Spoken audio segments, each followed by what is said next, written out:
Hey guys, welcome, happy Friday. Just thought I'd check in and see how you're all going with your funky Folio nifty novelty container. So I thought I'd share an idea that I thought I would do if I was asked to do this project.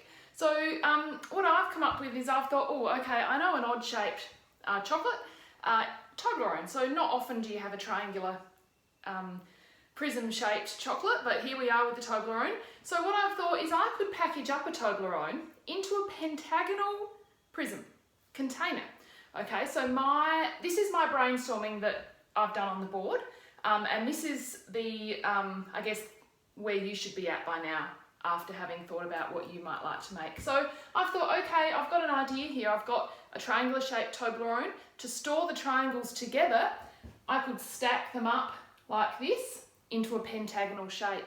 So the way I did that is I drew my pentagon, and then I thought, okay, if I lay my Toblerones on top of each other, I would create rows of Toblerone. Okay, so that was my initial idea, and then I thought, okay, so if I'm packaging these Toblerones up, they're going to be laying on top of each other or stacked on top of each other.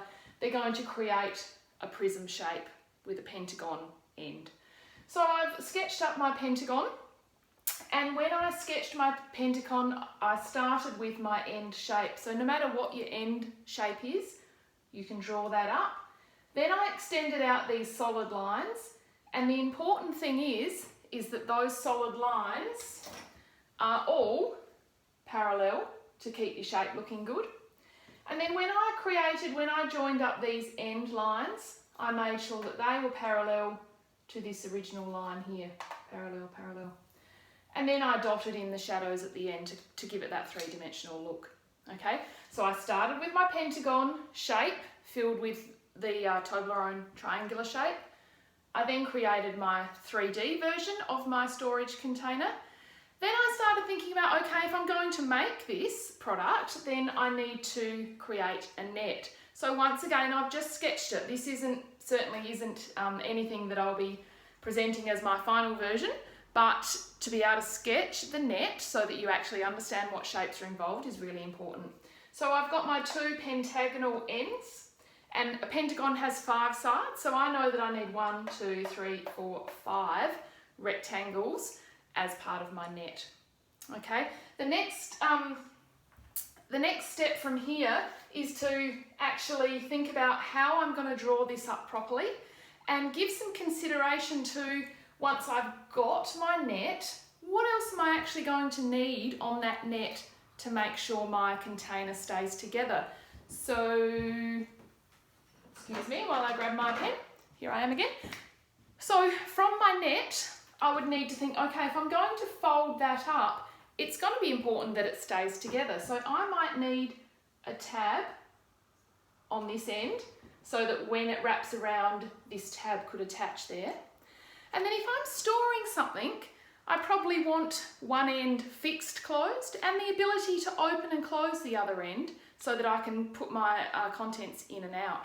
So on this end, this might be my fixed end. So I might have tabs all along here so that I can fix that end closed. And on the lid, I might just have tabs here that I'm cleverly going to tuck in to keep it closed. So these tabs might just have little slots that they tuck into there. Now in fact, I can already see what's wrong with my diagram. These sides here, when folded up, will align to these outside ones. So I would need to put my slots there for when I fold it up.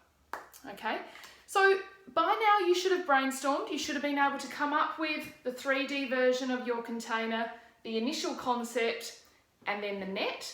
From there, it is up to you to start thinking about how you're going to draw it up properly. So my suggestion would be to have a little look on Google once you know the shape you're going to draw, and you are most likely going to need a compass, you are most likely going to need a protractor, and you're definitely going to need a ruler, and you're going to need some A4 grid paper, which I do believe you have been given. Okay, so you're going to Google how to construct a pentagon. Okay, not just how to draw a pentagon, because you're going to need to know how to determine the angles. You're going to need to know how to use your protractor and compass to construct your pentagon and therefore your net. Okay, so hopefully you're all making good progress. If you've got any questions or ideas that you want to run past me, feel free to send me an email or a direct message, but Mrs. Phillips is there as well to give you a helping hand. Update on due date. We were going to allow you to have till the very last Thursday of term, but we're now finishing school on Monday of week 11. So the due date is going to be Monday of week 11. And we will give you all the time between now and then to construct your 3D nifty novelty containers. Okay, look forward to seeing your progress. Thanks guys, see ya.